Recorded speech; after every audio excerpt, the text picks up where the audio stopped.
Channel में आप सभी की स्वागत है। आखिर इस वीडियो के माध्यम से जो कि जीके जीएस का महत्वपूर्ण प्रश्न जो कि करवाने वाले हैं, जो कि सभी एग्जाम के लिए इम्पोर्टेंट रहने वाला है। आप किसी भी एग्जाम की तैयारी कर रहे हैं तो जीके और जीएस से प्रश्न आप लोग का एग्जाम में जो कि देखने को मिलता है। तो आखिर इस वीडियो के माध्यम से जीके जीएस का महत्वपूर्ण प्रश्न जो कि करवाने वाले हैं, तो इस वीडियो को शुरू से अंत तक देखिए, तभी आप लोग को समझ में आएगा। और वीडियो अच्छा लगे तो लाइक कर दीजिएगा, चैनल पर नहीं तो चैनल को सब्सक्राइब कर दीजिएगा। तो चलिए, आखिर आप लोग का जीके जीएस से प्रश्न आप लोग का एग्जाम में कैसा प्रश्न जो कि देखने को मिलता है।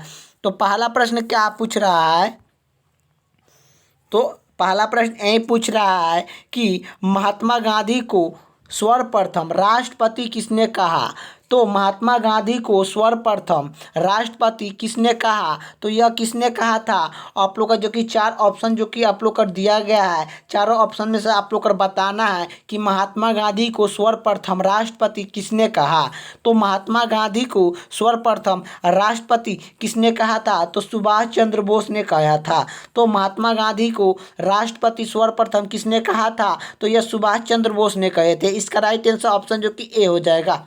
अगले का प्रश्न की ओर चलते हैं। अगले का प्रश्न क्या पूछ रहा है, अगले का प्रश्न यही पूछ रहा है, किसने कहा था कि तू मुझे खून दो मैं तुझे आज़ादी दूंगा। किसने कहा था कि तू मुझे खून दो मैं तुझे आज़ादी दूंगा, यह किसने कहा था, तो यह सुभाष चंद्र बोस ने कहे थे कि तू मुझे खून दो मैं तुझे आज़ादी दूंगा, यह सुभाष चंद्र बोस ने कहे थे। सुभाष चंद्र बोस जो कि तीन नारा आप लोग कर दिए हैं, जो कि क्या, तू मुझे खून दो मैं तुझे आज़ादी दूंगा, जो कि यह किसका नारा है, तो यह सुभाष चंद्र बोस का है। जय हिंद का नारा किसने दिया था, जय हिंद, जय हिंद के नारा जो कि किसने दिया था, तो सुभाष चंद्र बोस ने दिए थे। दिल्ली चलो, क्या, दिल्ली चलो, दिल्ली चलो का नारा किसने दिया था, दिल्ली चलो का नारा किसने दिया था, तो सुभाष चंद्र बोस ने दिया था। जय हिंद का नारा किसने दिया था, तो सुभाष चंद्र बोस ने जो कि दिए थे। तू मुझे खून दो मैं तुझे आज़ादी दूंगा, यह नारा किसने दिया था, तो यह सुभाष चंद्र बोस ने जो कि दिए थे। सुभाष चंद्र बोस का यही जो कि तीन नारा है, आप लोग का तीनों नारा याद होना चाहिए, जो कि एग्जाम में बार बार जो कि प्रश्न में जो कि देखने को मिलता है, तो सभी एग्जाम में जो कि पूछा जाता है। तो चलिए, यह तीन नारा आप लोग का याद होना चाहिए, सुभाष चंद्र बोस का जो कि तीन नारा है। अगले का प्रश्न की ओर चलते हैं। अगले का प्रश्न क्या पूछ रहा है कि आसाम की राजधानी कहाँ है, तो असम की राजधानी कहाँ है, तो असम की राजधानी कहाँ है, तो असम की राजधानी जो कि कहाँ है आप लोग को बताना है। असम की राजधानी कहाँ है, तो दिसापुर है। क्या, दिसापुर है, आप लोग को याद होना चाहिए कि असम की राजधानी कहाँ है, दिसापुर में है। लेकिन चार जो कि ऑप्शन में जो कि मिस्टेक हो गया है, आप लोग का ऑप्शन जो कि मिस्टेक हो गया है, तो आखिर आप लोग को याद होना चाहिए कि असम की राजधानी कहाँ है, तो दिसापुर है। असम की राजधानी कहाँ पर है, तो दिसापुर में है। यह ऑप्शन में आप लोग का जो कि नहीं दिया गया है, तो ऑप्शन जो कि मिस्टेक से हो गया है आप लोग का। तो असम की राजधानी कहाँ पर है, तो यह दिसापुर है। असम की राजधानी कहाँ है, तो दिसापुर है। यही आप लोग कर बात करें कि पटना किसकी राजधानी है, तो पटना जो कि किसकी राजधानी है, तो बिहार की राजधानी कहाँ है, तो पटना है। तो बिहार की राजधानी जो कि कहाँ पर है, तो पटना में स्थित है। और यही आप लोग कर बात करें जो कि गांधीनगर, गांधीनगर किसकी राजधानी है, तो गांधीनगर किसकी राजधानी है, गांधीनगर किसकी राजधानी है, तो गुजरात का है। गुजरात का राजधानी जो कि गांधीनगर, गुजरात की राजधानी कहाँ है, तो गांधीनगर है। यहीं आप लोग का बात करें कि रांची, रांची किसकी राजधानी है, तो रांची किसकी राजधानी है, तो यह झारखंड की है। झारखंड की राजधानी जो कि कहाँ पर है, तो झारखंड की राजधानी रांची में है। ये भी आप लोग का याद होना चाहिए। झारखंड की राजधानी कहाँ है, तो रांची में है।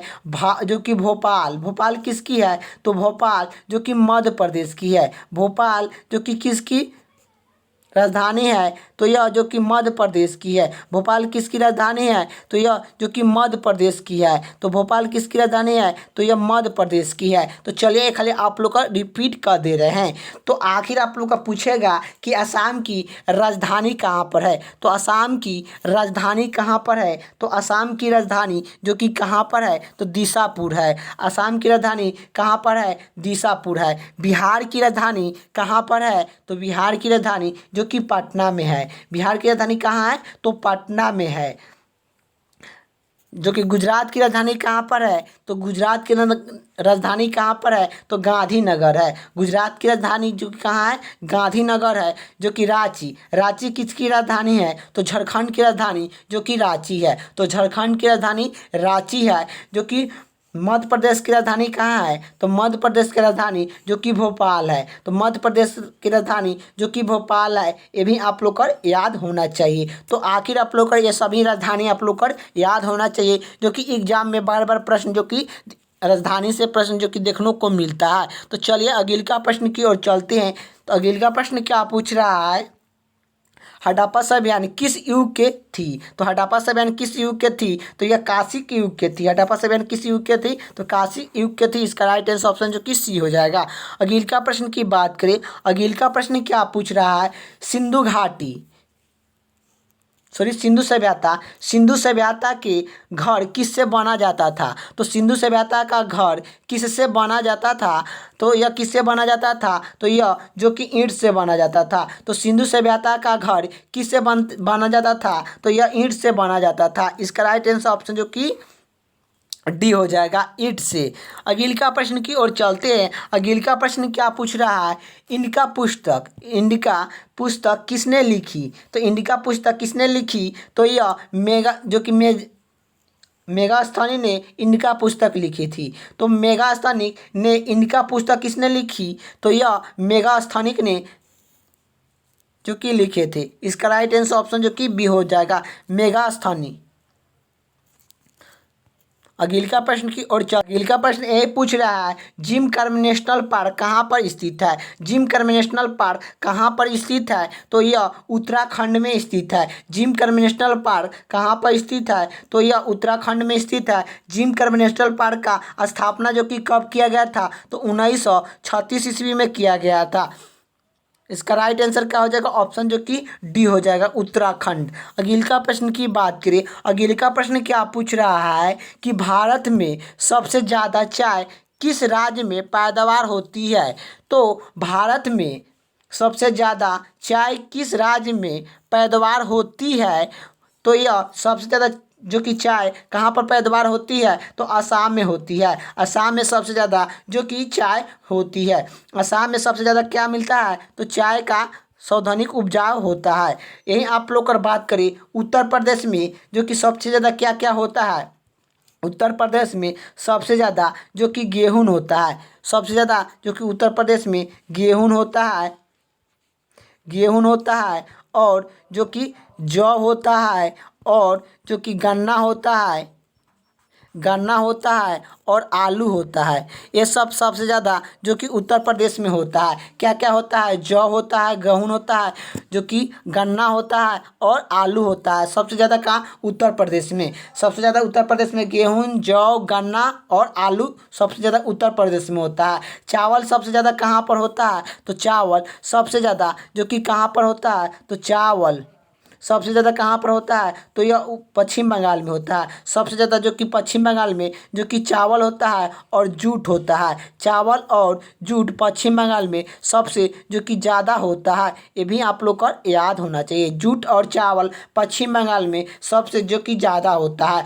जो कि केरला में सबसे ज़्यादा क्या होता है? तो केरला में सबसे ज़्यादा जो कि रबर उत्पादन होता है। रबर उत्पादन में सबसे आगे जो कि केरला राज्य है। चाय उत्पादन में सबसे, चाय आप लोग का यहाँ पर लिख लीजिए, चाय उत्पादन में सबसे आगे जो कि कौन सा राज्य है? तो यह जो कि असम है। और यही गेहूं उत्पादन में सबसे पहला राज्य कौन सा है? उत्तर प्रदेश है। जौ उत्पादन में सबसे पहला राज्य कौन सा है? तो उत्तर प्रदेश है। गन्ना उत्पादन में सबसे पहला राज्य कौन सा है? तो यह जो कि उत्तर प्रदेश है। आलू उत्पादन में सबसे पहला राज्य कौन सा है? तो उत्तर प्रदेश है। चावल उत्पादन में सबसे पहले राज्य कौन सा है, तो यह पश्चिम बंगाल है। जूट उत्पादन में सबसे पहला राज्य कौन सा है, तो यह पश्चिम बंगाल है। ये सब आप लोग का याद होना चाहिए, जो कि ये सब आप लोग का एग्जाम में जो कि बार बार पूछता है। तो चलिए अगले का प्रश्न की ओर चलते हैं। अगले का प्रश्न क्या पूछ रहा है कि जमशेदपुर किस नदी के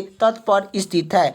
तो जमशेदपुर किस नदी के तट पर स्थित है, तो स्वर्ग रेखा नदी के तट पर स्थित है। इसका राइट आंसर ऑप्शन जो कि ए हो जाएगा। अगले का प्रश्न की ओर चलते हैं। अगले का प्रश्न क्या पूछ रहा है, काजीरंगा राष्ट्रीय उद्यान कहाँ पर स्थित है। तो काजीरंगा राष्ट्रीय उद्यान कहाँ पर स्थित है, तो यह जो कि कहाँ पर स्थित है, तो यह गुजरात में स्थित है।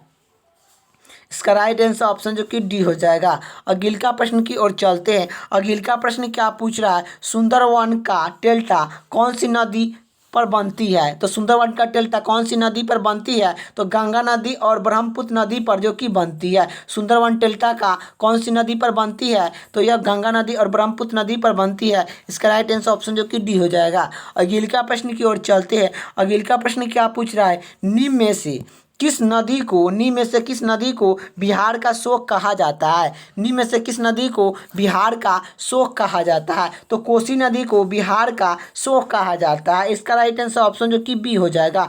अगले का प्रश्न की ओर चलते हैं। अगले का प्रश्न क्या पूछ रहा है, अगले का प्रश्न ये पूछ रहा है, रेगू मिट्टी का अन्य दूसरा नाम क्या है।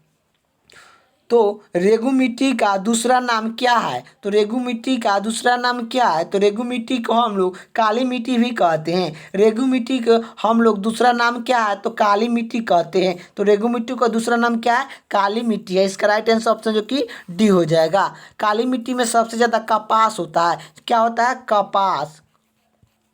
कपास सबसे ज़्यादा जो कि काली मिट्टी में जो कि होता है। कपास सबसे ज़्यादा जो कि कहाँ पर पाया जाता है, तो यह महाराष्ट्र में सबसे ज़्यादा जो कि कपास जो कि मिलता है। ये भी आप लोग को याद होना चाहिए। अगले का प्रश्न की बात करें। अगले का प्रश्न क्या पूछ रहा है, पुराना जलोढ़ मिट्टी को अन्य किस नाम से जाना जाता है। तो पुराना जलोढ़ मिट्टी को अन्य किस नाम से जाना जाता है, तो पुराना जलोढ़ मिट्टी को अन्य किस नाम से जो कि जाना जाता है, तो यह बागर के नाम से जो कि जाना जाता है। पुराना जलोढ़ मिट्टी को अन्य किस नाम से जाना जाता है, तो बागर के नाम से जो कि जाना जाता है। इसका राइट आंसर ऑप्शन जो कि सी हो जाएगा।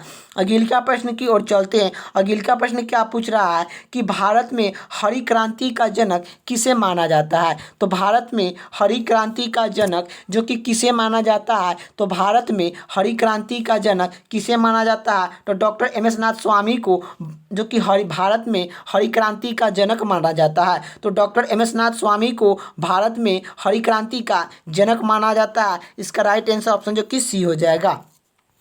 अगले का प्रश्न की बात करें। अगले का प्रश्न क्या पूछ रहा है, किस फसल के लिए पानी की अधिक आवश्यक होता है लेकिन जमता नहीं है।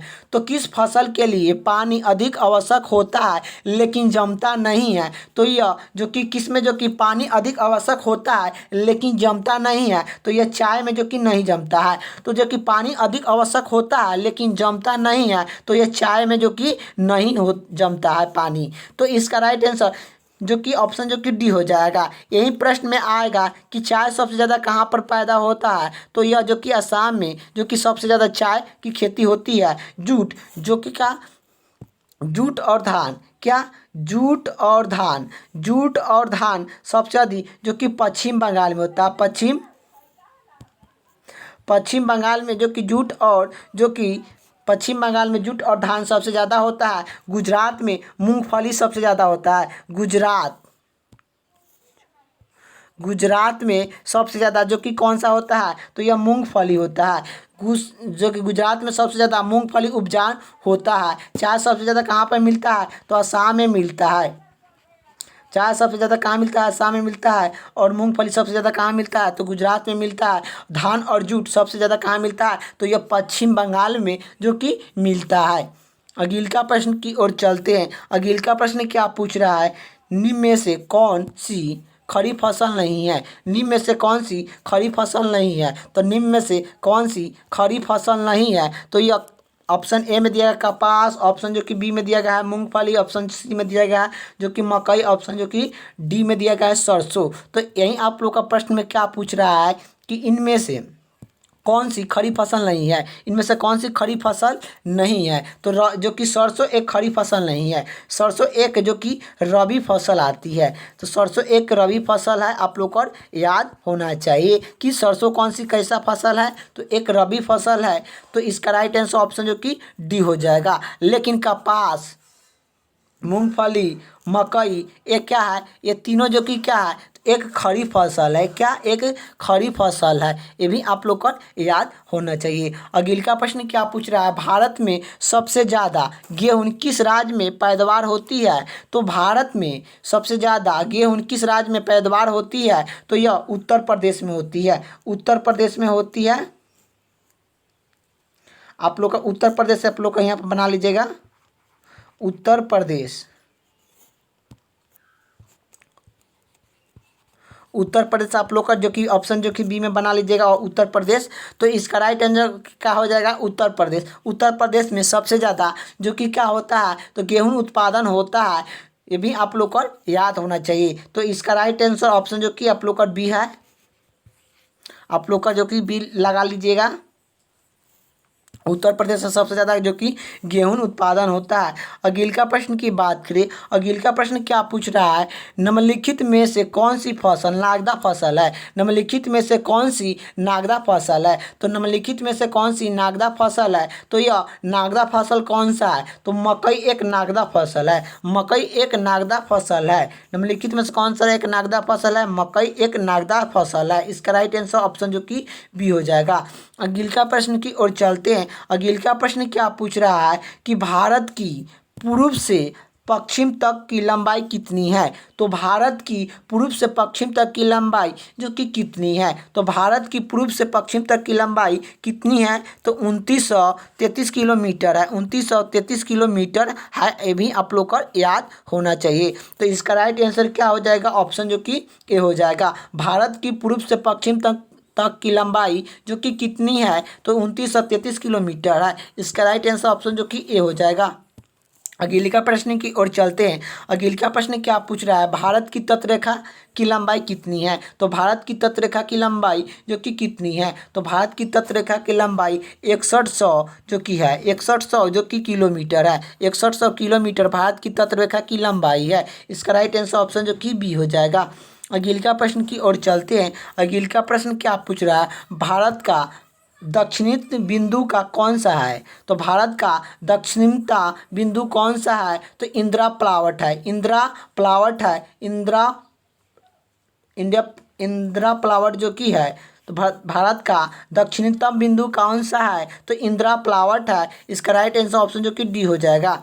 अगले का प्रश्न, इंदिरा कौल। इंदिरा कौल उत्तरी भारत का उत्तरी बिंदुकार है। इंदिरा कौल भारत की उत्तरी बिंदु है। उत्तरी बिंदु कौन सा है? तो इंदिरा कौल है। लेकिन भारत का दक्षिणी बिंदुकार कौन सा है? बिंदु कौन सा है? तो भारत का दक्षिणी बिंदु कौन सा है? तो यह दक्षिणी बिंदु कौन सा है? तो दक्षिणी बिंदु कौन सा है? तो इंदिरा प्लावट है।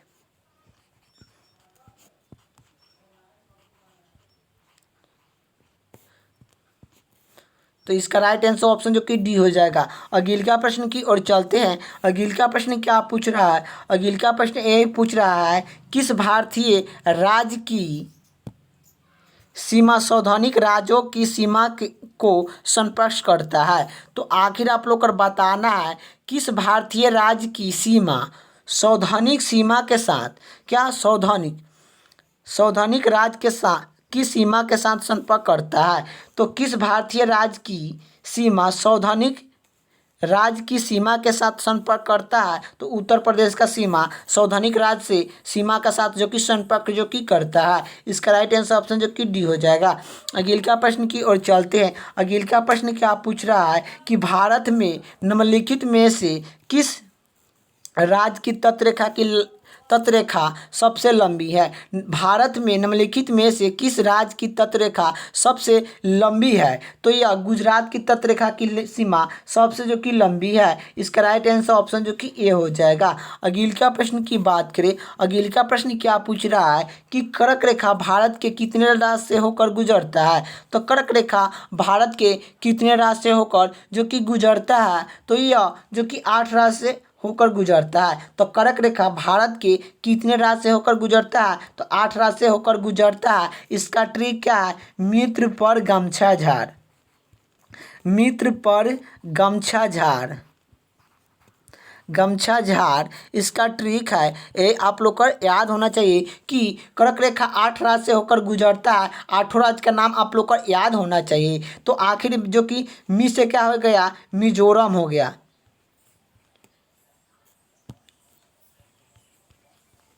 मिजोरम,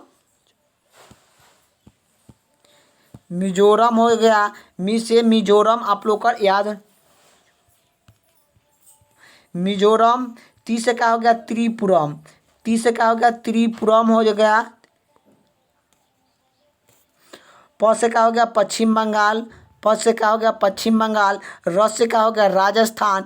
ग से क्या हो गया? तो गुजरात हो गया। म से क्या हो गया? मध्य प्रदेश हो गया, जो कि छ से क्या हो गया? छत्तीसगढ़ हो गया। झ से क्या हो गया? झारखंड हो गया। झार से मतलब क्या हो गया? झारखंड हो गया। यही आप लोग का 8 राज्य का याद होना चाहिए कि मी से मिजोरम, ती से त्रिपुरम, प से पश्चिम बंगाल, र से राजस्थान, गु से गुजरात और जो कि म से मध्य प्रदेश, छ से छत्तीसगढ़, झारखंड, जो कि झार से क्या हो गया? झारखंड, झार से हो गया झारखंड। तो इसका राइट आंसर क्या हो गया? भारत के कर्क रेखा कितने राज्य से होकर गुजरता है? तो 8 राज्य से होकर गुजरता है। इसका राइट आंसर ऑप्शन जो कि डी हो जाएगा। अगले का प्रश्न की ओर चलते हैं। अगले का प्रश्न क्या पूछ रहा है? निम्नलिखित भारतीय राज्यों में से किसका कर्क रेखा नहीं गुजरता है? निम्नलिखित में से भारतीय राज्यों में कौन सी कर्क रेखा नहीं गुजरती है? तो भारतीय राज्य में कर्क रेखा किससे नहीं गुजरती है? तो यह उत्तर प्रदेश से जो कि नहीं गुजरती है। तो कर्क रेखा उत्तर प्रदेश से जो कि नहीं गुजरती है, ये भी आप लोग को याद होना चाहिए। इसका राइट आंसर ऑप्शन जो कि बी हो जाएगा। अगले का प्रश्न की बात करें, अगले का प्रश्न क्या पूछ रहा है? थर अमृत स्थल कहाँ पर स्थित है? तो थर अमृत स्थल जो कि कहाँ पर स्थित है? तो यह जो कि कहाँ पर स्थित है? तो राजस्थान में स्थित है। थर अमृत स्थल कहाँ पर स्थित है? तो राजस्थान में स्थित है। इसका राइट आंसर ऑप्शन जो कि बी हो जाएगा। अगले का प्रश्न क्या पूछ रहा है? रेगुलेटरी एक्ट जो कि पारित कब किया गया? तो रेगुलर एक्ट कब पारित किया गया था? तो 1773 ईस्वी में, 1773 ईस्वी में जो कि किया गया था। इसका राइट आंसर ऑप्शन जो कि ए हो जाएगा। रेगुलर एक्ट पारित कब किया गया? तो यह जो कि 1773 ईस्वी में जो कि किया गया था। इसका राइट आंसर ऑप्शन जो कि ए हो जाएगा। अगले का प्रश्न की बात करें, अगले का प्रश्न क्या पूछ रहा है कि भारतीय संविधान में समवर्ती सूची किसके संविधान से लिया गया है? तो भारतीय संविधान में समवर्ती सूची किस संविधान से लिया गया है? तो ऑस्ट्रेलिया संविधान से समवर्ती सूची जो कि लिया गया है। तो भारतीय संविधान में समवर्ती सूची किस संविधान से लिया गया है? तो ऑस्ट्रेलिया की संविधान से समवर्ती सूची लिया गया है। तो समवर्ती सूची अभी जो कि वर्तमान में कितना है? 91 समवर्ती सूची है। पहले कितना था? तो 47 था। अब कितना है वर्तमान में? जो कि वर्तमान में 51 जो कि है, 51 जो कि विषय है आप लोग का, 51 जो कि विषय है आप लोग का याद होना चाहिए। और पहले कितना विषय था? तो ये 47 विषय था, अब 51 विषय वर्तमान में हो गया है समवर्ती सूची का। तो आखिर आप लोग का समवर्ती सूची कहाँ संविधान से लिया गया है? तो ऑस्ट्रेलिया से लिया गया है। इसका राइट आंसर ऑप्शन जो कि ए हो जाएगा। अगले का प्रश्न की ओर चलते हैं। अगले का प्रश्न क्या पूछ रहा है? भारतीय संविधान की आत्मा किसे कहा जाता है? तो भारतीय संविधान की आत्मा जो कि किसे कहा जाता है? तो भारतीय संविधान की आत्मा जो कि किसे कहा जाता है? तो प्रस्तावना को भारतीय संविधान का आत्मा कहा जाता है। इसका राइट आंसर ऑप्शन जो कि बी हो जाएगा। अगले का प्रश्न की ओर चलते हैं। अगले का प्रश्न क्या पूछ रहा है? भारतीय संविधान कब अंकित किया गया था? तो भारतीय संविधान कब अंकित किया गया था? तो भारतीय संविधान कब अंकित किया गया था? 26 नवंबर 1949 को अंकित किया गया था। यही आप लोग को अंकित पूछे या तैयार पूछे भारतीय संविधान को तैयार कब किया गया था? तो 26 नवंबर 1949 को जो कि भारतीय संविधान को जो कि तैयार किया गया था। यही पूछेगा कि भारतीय संविधान दिवस कब मनाते हैं? तो भारतीय संविधान दिवस हम लोग कब मनाते हैं? तो भारतीय संविधान दिवस हम लोग कब मनाते हैं? तो भारतीय संविधान दिवस हम लोग कब मनाते हैं? तो 26 नवंबर को हम लोग भारतीय संविधान दिवस मनाते हैं। यही पूछेगा कि भारतीय संविधान अंकित कब हुआ था? तो 26 नवंबर 1949 को हुआ था। या भारतीय संविधान को तैयार कब किया गया था? तो भारतीय संविधान को तैयार 26 नवंबर 1949 को किया गया था। यही आप लोग का एग्जाम में आ जाए कि भारतीय संविधान को लागू कब किया गया था? तो लागू पूछेगा कि भारतीय संविधान को लागू कब किया गया था? तो लागू कब किया गया था? तो भारतीय संविधान को लागू जो कि 26 जनवरी 1950 को भारतीय संविधान को लागू किया गया था।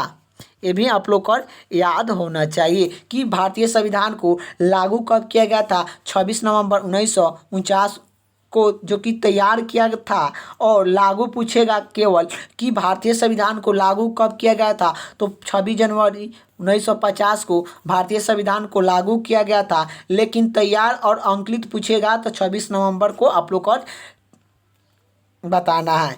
तो इस अगले का प्रश्न की ओर चलते हैं। अगले का प्रश्न क्या पूछ रहा है? अगले का प्रश्न यही पूछ रहा है कि निम्नलिखित में से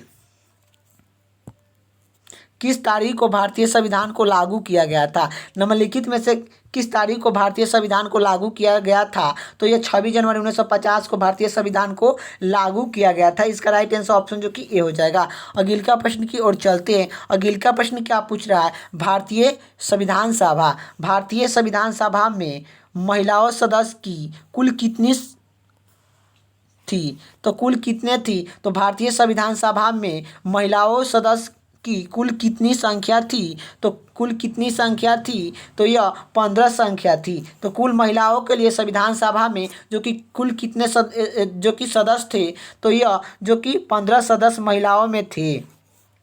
इसका राइट आंसर ऑप्शन जो कि डी हो जाएगा। यही पूछेगा संविधान सभा जो कि चुनाव कब हुआ था? तो संविधान सभा का चुनाव कब हुआ था? तो ये 26 नवंबर को हुआ था। 26 नवंबर को हुआ था। जुलाई में 26 नवंबर को संविधान सभा का चुनाव हुआ था। तो संविधान सभा का चुनाव कब हुआ था? 26 जनवरी जो कि जुलाई 1946 ईस्वी में हुआ था ना। जुलाई 1946 ईस्वी में संविधान सभा का चुनाव हुआ था। लेकिन भारतीय संविधान सभा का प्रथम बैठक जो कि कब हुआ था? तो प्रथम जो कि बैठक कब हुआ था? प्रथम बैठक कब हुआ था? तो बैठक कब हुआ था? संविधान सभा का प्रथम बैठक कब हुआ था? तो कब हुआ था आप लोग को बताना है। तो कब हुआ था? तो यह 9 दिसंबर 1946 को 9 दिसंबर 1946 को संविधान सभा की प्रथम बैठक हुआ था। लेकिन चुनाव कब हुआ था? तो जुलाई 1946 ईस्वी में संविधान सभा का चुनाव हुआ था। तो इसका राइट आंसर क्या हो जाएगा? तो भारतीय संविधान में सभा में महिलाओं सदस्य की कुल कितनी संख्या थी? तो यह 15 संख्या थी। इसका राइट आंसर ऑप्शन जो कि डी हो जाएगा। अगले का प्रश्न की बात करें। अगले का प्रश्न क्या पूछ रहा है? अगले का प्रश्न यही पूछ रहा है कि संविधान सभा के अस्थायी अध्यक्ष कौन थे? तो संविधान सभा के अस्थायी अध्यक्ष कौन थे? तो डॉक्टर राजेंद्र प्रसाद थे। डॉक्टर राजेंद्र प्रसाद संविधान सभा का अस्थायी अध्यक्ष थे। और डॉक्टर राजेंद्र प्रसाद को संविधान सभा का अस्थायी अध्यक्ष कब चुना गया था? तो यह 11 दिसंबर 1946 को चुना गया था। 11 दिसंबर 1946 ईस्वी को जो कि चुना गया था। यही आप लोग का पूछेगा कि भारतीय संविधान सभा में अस्थायी अध्यक्ष कौन थे? अस्थायी अध्यक्ष पूछ दिया जाए कि अस्थायी अध्यक्ष कौन थे? अस्थायी अध्यक्ष जो कि कौन थे? अस्थायी अध्यक्ष कौन थे? तो अस्थायी अध्यक्ष जो कि कौन थे? तो डॉक्टर सचिता सिंह थे। डॉक्टर सचिता सिंह संविधान सभा के अस्थायी अध्यक्ष थे, ये भी आप लोग को याद होना चाहिए। तो डॉक्टर सचिता सिंह संविधान सभा का अस्थायी अध्यक्ष कौन थे? तो डॉक्टर सचिता सिंह थे। अस्थायी अध्यक्ष पूछेगा तो डॉक्टर राजेंद्र प्रसाद थे। इसका राइट आंसर हो जाएगा। यही पूछेगा भारतीय संविधान के प्रारूप समिति के अध्यक्ष कौन है? तो भारतीय संविधान के प्रारूप समिति के अध्यक्ष डॉक्टर भीमराव अम्बेडकर है। डॉक्टर भीमराव अम्बेडकर जो कि संविधान सभा के जो कि प्रारूप समिति के अध्यक्ष थे। अगला प्रश्न की ओर चलते हैं। अगला प्रश्न क्या पूछ रहा है कि भारत के संविधान का निर्माता किसे माना जाता है? तो भारत के संविधान के निर्माता किसे माना जाता है? तो भारत के संविधान के निर्माता जो कि किसे माना जाता है? तो जो कि डॉक्टर राजेंद्र प्रसाद को माना जाता है। डॉक्टर भीमराव अम्बेडकर को माना जाता है। जो कि भारत संविधान का निर्माता किसे माना जाता है? डॉक्टर भीमराव अम्बेडकर को भारतीय संविधान का निर्माता जो कि माना जाता है। ये भी आप लोग को याद होना चाहिए कि भारत का संविधान के निर्माता किसे माना जाता है? तो डॉक्टर भीमराव अम्बेडकर को जो कि माना जाता है। इसका राइट आंसर ऑप्शन जो कि ए हो जाएगा। अगला प्रश्न की ओर चलते हैं। अगला प्रश्न क्या पूछ रहा है? यही आप लोग का जो कि पूछ रहा है कि मौलिक अधिकार संविधान के किस भाग में वर्णन है? तो मौलिक अधिकार संविधान के किस भाग में है? तो मौलिक अधिकार जो कि बात करें कि मौलिक अधिकार संविधान के किस भाग में वर्णन किया गया है? तो भाग जो कि 3 में। भाग 3 में क्या है? तो मौलिक अधिकार का जो कि बात किया गया है। ये भी आप लोग को याद होना चाहिए। यही आप लोग का बात करें कि आखिर आप लोग का जो कि भाग 2 में क्या किया गया है? तो भाग 2 में आप लोग का जो कि क्या किया गया है? तो भाग 2 में यही आप लोग का किया गया है कि भाग में नागरिकता संबंधित है। नागरिकता संबंधित क्या? नागरिकता संबंधित भाग 2 में है। भाग 4 में क्या है? तो भाग 4 में यही है कि नीति निर्देशांक तत्व है। नीति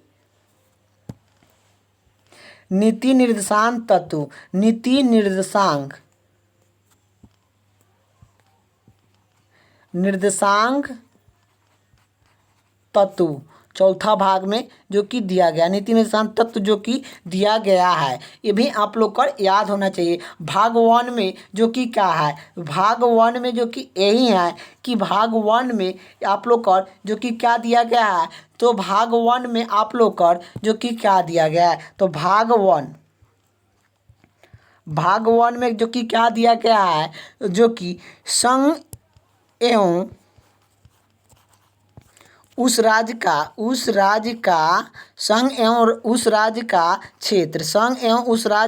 क्षेत्र जो कि भाग 1 में जो कि दिया गया है। तो आखिर आप लोग को याद होना चाहिए। तो आखिर आप लोग का चारों भाग के बारे में आप लोग को बता दिए। तो आखिर आप लोग को इसका राइट आंसर क्या हो जाएगा कि मौलिक अधिकार संविधान के किस भाग में वर्णन किया गया है? तो भाग जो कि 3 में जो कि किया गया है। इसका राइट आंसर ऑप्शन जो कि बी में हो जाएगा। अगला प्रश्न की ओर चलते हैं। अगला प्रश्न क्या पूछ रहा है? भारतीय संविधान के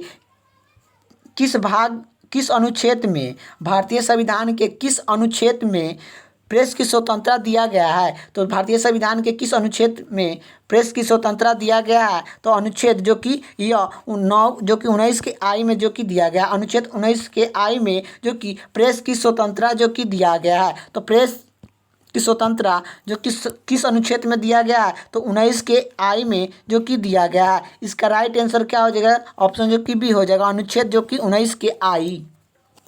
अगला प्रश्न की ओर चलते हैं। अगला प्रश्न क्या पूछ रहा है? इंद्रधनुष में कितने रंग होते हैं? तो इंद्रधनुष में कितने रंग दिखाई देते हैं? तो इंद्रधनुष में कितने रंग दिखाई देते हैं? तो 7 रंग जो कि दिखाई देते हैं। इसका राइट आंसर ऑप्शन जो कि ए हो जाएगा। अगला प्रश्न की बात करें। अगला प्रश्न क्या पूछ रहा है? यही पूछ रहा है प्रकाश का वेग है। प्रकाश का वेग कितना होता है? तो जो कि 3 × 10⁸ मीटर प्रति सेकेंड होता है। 3 × 10⁸ मीटर प्रति सेकेंड जो कि होता है। तो ऑप्शन है आप लोग का जो कि बी में जो कि दिया गया है। तो प्रकाश का वेग कितना होता है? 3 × 10⁸ मीटर प्रति सेकेंड होता है। इसका राइट आंसर ऑप्शन जो कि बी हो जाएगा। अगला प्रश्न की ओर चलते हैं। अगला प्रश्न क्या पूछ रहा है? अगले का प्रश्न यही पूछ रहा है कि वाहन को पीछे से आने वाले वस्तुओं को देखने के लिए किसके लिए प्रयोग किया जाता है।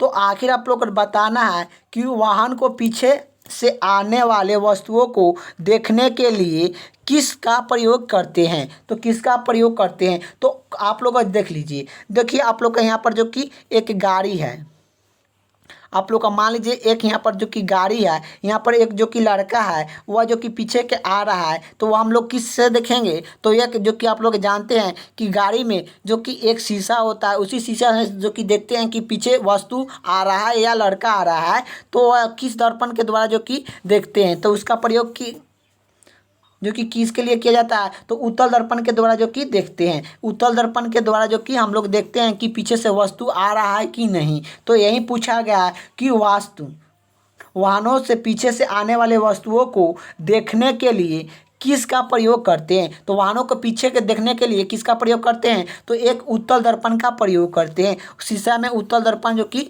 लगा होता है। तो इसका राइट आंसर ऑप्शन जो कि सी हो जाएगा। अगले का प्रश्न की बात करें, अगले का प्रश्न क्या पूछ रहा है। अगले का प्रश्न ये पूछ रहा है कि प्रकाश वर्ष का मात्रक है। तो प्रकाश वर्ष का मात्रक क्या है। तो प्रकाश वर्ष का मात्रक क्या है तो यह जो कि दूरी है। इसका राइट आंसर ऑप्शन जो कि बी हो जाएगा। अगले का प्रश्न की बात करें, अगले का प्रश्न क्या पूछ रहा है, कार्यालय का मात्रक क्या है। तो कार्यालय का मात्रक क्या है तो कार्यालय का मात्रक क्या होता है जून होता है। इसका राइट आंसर ऑप्शन जो कि ए हो जाएगा। अगले का प्रश्न की ओर चलते हैं। अगले का प्रश्न क्या पूछ रहा है, अगले का प्रश्न यही पूछ रहा है कि न्यूटन के पहला नियम को क्या कहा जाता है। तो न्यूटन का पहला नियम को भी क्या कहते हैं। तो न्यूटन का पहला नियम जड़त्व का नियम कहते हैं। न्यूटन के प्रथम नियम को क्या कहते हैं तो जड़त्व का नियम कहते हैं। तो इसका राइट आंसर ऑप्शन जो कि बी हो जाएगा। अगले का प्रश्न क्या पूछ रहा है, डेसिबल इकाई का प्रयोग किया जाता है। तो डेसिबल इकाई का प्रयोग किया जाता है। तो डेसिबल से किसका इकाई को प्रयोग किया जाता है। तो डेसिबल से हम लोग क्या मापते हैं तो ध्वनि की तीव्रता को मापने के लिए डेसिबल का प्रयोग करते हैं। तो ध्वनि की तीव्रता को मापने के लिए डेसिबल का प्रयोग करते हैं। इसका राइट आंसर ऑप्शन जो कि ए हो जाएगा। अगले का प्रश्न की बात करें, अगले का प्रश्न क्या पूछ रहा है कि ध्वनि का प्रभाव मानव के कान में कितने समय तक रहता है। तो ध्वनि का प्रभाव मनुष्य के कान में कितने समय तक रहता है। तो यह जो कि 1/10 सेकेंड तक रहता है। 1/10 सेकेंड तक जो कि रहता है। इसका राइट आंसर ऑप्शन जो कि सी हो जाएगा। अगले का प्रश्न की ओर चलते हैं। अगले का प्रश्न क्या पूछ रहा है कि फूल का अध्ययन को क्या कहा जाता है। तो फूल को अध्ययन को क्या कहा जाता है तो यह एंथोलॉजी। फूल का अध्ययन को क्या कहते हैं तो एंथोलॉजी कहते हैं। तो फूल को अध्ययन को क्या कहते हैं एंथोलॉजी कहते हैं। इसका राइट आंसर ऑप्शन जो कि डी हो जाएगा। अगले का प्रश्न की बात करें, अगले का प्रश्न क्या पूछ रहा है, अगले का प्रश्न ये पूछ रहा है निम्नलिखित में से कौन सी सरका तत्काल ऊर्जा प्रदान करता है। निम्नलिखित में से कौन सी सरका तत्काल ऊर्जा प्राप्त करता है। तो तत्काल ऊर्जा कौन सा जो कि प्राप्त करता है तो ग्लूकोज जो कि तत्काल ऊर्जा प्राप्त करता है। ग्लूकोज क्या करता है तत्काल ऊर्जा प्राप्त करता है। इसका राइट आंसर ऑप्शन जो कि बी हो जाएगा। यही पूछा है कि निम्नलिखित में से कौन सी सरका तत्काल ऊर्जा प्राप्त करती है तो यह ग्लूकोज जो कि हम लोग तत्काल ऊर्जा प्राप्त कर सकते हैं। इसका राइट आंसर ऑप्शन जो कि बी हो जाएगा। अगले का प्रश्न की बात करें, अगले का प्रश्न क्या पूछ रहा है कि शरीर के निर्माण किससे होता है। तो शरीर के निर्माण किससे होता है तो शरीर का निर्माण जो कि किससे होता है तो यह प्रोटीन से होता है। शरीर का निर्माण किससे होता है तो प्रोटीन से होता है। इसका राइट आंसर ऑप्शन जो कि ए हो जाएगा। अगले का प्रश्न क्या पूछ रहा है, किस में प्रोटीन नहीं पाया जाता है। तो किस में प्रोटीन नहीं पाया जाता है तो चावल में प्रोटीन जो कि नहीं पाया जाता है। लेकिन दाल, मांस, दूध ये तीनों में क्या पाया जाता है तो प्रोटीन जो कि पाया जाता है। ये तीनों में प्रोटीन पाया जाता है लेकिन चावल में प्रोटीन जो नहीं पाया जाता है। तो यही इसका राइट आंसर हो जाएगा ऑप्शन जो कि डी। किस में प्रोटीन नहीं पाया जाता है तो चावल में नहीं पाया जाता है। अगले का प्रश्न की ओर चलते हैं। अगले का प्रश्न क्या पूछ रहा है, अगले का प्रश्न यही पूछ रहा है कि निम्नलिखित में से किस में प्रोटीन का सबसे अधिक स्रोत पाया जाता है। तो निम्नलिखित में से किस में प्रोटीन का सबसे अधिक स्रोत पाया जाता है तो सबसे अधिक प्रोटीन का स्रोत जो कि किस में पाया जाता है, तो ये सोयाबीन में जो कि पाया जाता है। इसका राइट आंसर ऑप्शन जो कि ए हो जाएगा। अगले का प्रश्न की बात करें, अगले का प्रश्न क्या पूछ रहा है कि मनुष्य में कुल कितने हड्डियां होती है। तो मनुष्य में कुल कितने हड्डियां होती है, तो 206 हड्डियां होती है। इसका राइट आंसर ऑप्शन जो कि ए हो जाएगा। अगले का प्रश्न की ओर चलते हैं। अगले का प्रश्न क्या पूछ रहा है कि मनुष्य की खोपड़िया में कितने अस्थि होती है। तो मनुष्य के खोपड़िया में कितने अस्थियाँ होती है, तो 8 अस्थियाँ होती है। इसका राइट आंसर ऑप्शन जो कि सी हो जाएगा। अगले का प्रश्न की बात करें तो इतना ही प्रश्न जो कि रहने देते हैं। तो आखिर आप लोग का जो कि वीडियो कैसा लगा आप लोग का कमेंट बॉक्स में बताना। वीडियो अच्छा लगे तो लाइक कर दीजिएगा, चैनल पर नहीं तो चैनल को सब्सक्राइब कर दीजिएगा। जय हिंद, जय भारत।